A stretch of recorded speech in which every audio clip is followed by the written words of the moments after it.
नमस्कार दोस्तों, आपका स्वागत है शिवम बौद्ध इंस्पिरेशन में, जहां हम सुनते हैं गौतम बुद्ध की ऐसी कहानियां जो सिर्फ दिल को नहीं, जीवन को भी बदल देती हैं। इंस्पिरेशन में अगर आप भी अपने जीवन में शांति, सफलता और सच्चा ज्ञान चाहते हैं तो वीडियो को अंत तक जरूर देखें और चैनल को सब्सक्राइब करना ना भूलें।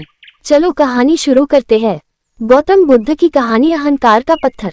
बहुत पुरानी बात है, जब भारत की पवित्र धरती पर गौतम बुद्ध अपने शिष्यों के साथ गांव-गांव घूमकर ज्ञान बांट रहे थे।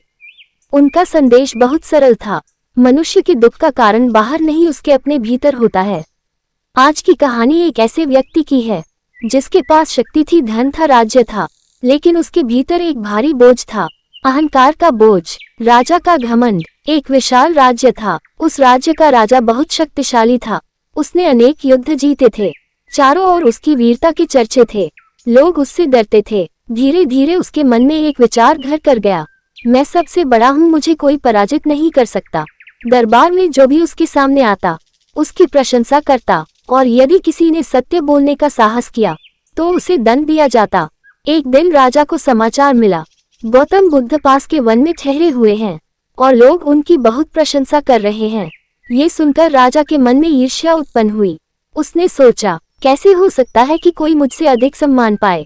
बुद्ध से पहली भेंट। राजा अपने सैनिकों के साथ वन में पहुंचा। वहां गौतम बुद्ध एक वृक्ष के नीचे शांत मुद्रा में बैठे थे। राजा ने कहा, लोग कहते हैं कि तुम ज्ञानी हो, क्या तुम मुझे भी कुछ सिखा सकते हो? बुद्ध मुस्कुराए और बोले, राजा को क्या सीखने की आवश्यकता है? राजा को ये सुनकर थोड़ा क्रोध आया। वह बोला, मैं सबसे शक्तिशाली हूँ। बुद्ध ने पास पड़ा एक पत्थर उठाया और राजा को देते हुए कहा, इसे अपने हाथ में मजबूती से पकड़ो। राजा ने पत्थर को कसकर पकड़ लिया। कुछ ही देर में उसका हाथ दर्द करने लगा। बुद्ध ने कहा, अब इसे छोड़ दो। राजा ने तुरंत पत्थर छोड़ दिया। बुद्ध शांत स्वर में बोले, अहंकार भी इस पत्थर की तरह है, जब तक तुम इसे पकड़े रहोगे ये तुम्हें पीड़ा देता रहेगा। राजा के भीतर का संघर्ष। राजा मौन हो गया। पहली बार उसने अनुभव किया कि वह भीतर से शांत नहीं है। उसने पूछा, यदि मैं अहंकार छोड़ दूं तो क्या लोग मुझे कमजोर नहीं समझेंगे? बुद्ध बोले, अहंकार छोड़ना कमजोरी नहीं, सबसे बड़ी शक्ति है। जो व्यक्ति स्वयं को जीत लेता है वही सबसे बड़ा विजेता होता है। राजा को अपने बीते हुए दिन याद आने लगे, कैसे उसने लोगों को भय से झुकाया, कैसे लोग उससे प्रेम नहीं बल्कि डर के कारण सम्मान दिखाते थे। उसकी आंखों में आंसू आ गए। परिवर्तन का क्षण। राजा ने अपना मुकुट उतारकर बुद्ध के चरणों में रख दिया और कहा, मैं आज तक संसार को जीतना चाहता था, पर आज समझ आया है कि मुझे स्वयं को जीतना था।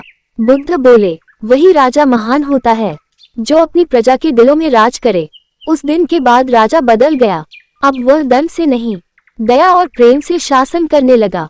धीरे धीरे लोगों के मन से भय मिट गया और उसके स्थान पर प्रेम ने जगह ले ली। अंतिम संदेश। बुद्ध ने अपने शिष्यों से कहा, अहंकार मनुष्य को अंधा बना देता है और विनम्रता उसकी आंखें खोल देती है। जो व्यक्ति झुकना सीख लेता है वह कभी टूटता नहीं। समापन। यदि आपको ये कहानी प्रेरणादायक लगी हो तो इस वीडियो को लाइक करें और हमारे चैनल को अवश्य सब्सक्राइब करें, क्योंकि ऐसी ही शांत, ज्ञानवर्धक और जीवन बदलने वाली कहानियाँ आपको केवल शिवम बौद्ध इंस्पिरेशन पर ही मिलेंगी।